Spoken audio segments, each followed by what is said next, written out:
Hello' everyone, আজি আমি দুজনী যাবলৈ ওলাইছোঁ সোণোৱাল কছাৰী সাহিত্য সভালৈ, যিখন আমাৰ ধেমাজিতে হৈ আছিল। আহি পায়ে মোৰ চকুত পৰিলে ভগৱানৰ মূৰ্তি থকা দোকান এখনলৈ, আৰু এয়া হনুমানজিক লৈ ল'লো আমাৰ ঘৰলৈ বুলি। এতিয়া আমি দুজনী ভাবিছোঁ অকণমান ঘূৰো দুইজনীয়ে, কিন্তু ইমান ৰ'দ নহয়, ইমান গৰম উঠিলে, সেইকাৰণে এয়া খাই লৈছোঁ দুইজনী আইচক্ৰীম এটা।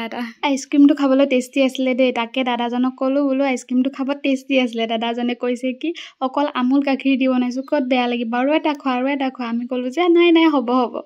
এয়া এইপিনে সকলোবোৰ ৰেডি হৈছে শোভাযাত্ৰালৈ বুলি, আৰু এইফালে চাওক খুৰীকেইজনীয়ে সাজ, জুহাল, গাহৰি মাংস, খুন্দুনা এইবোৰ চব লৈ লৈছে। ইমান ধুনীয়াকৈ চবেই নিজৰ সংস্কৃতিটো প্ৰতিফলিত কৰিছে, দেখি ভাল লাগিলে।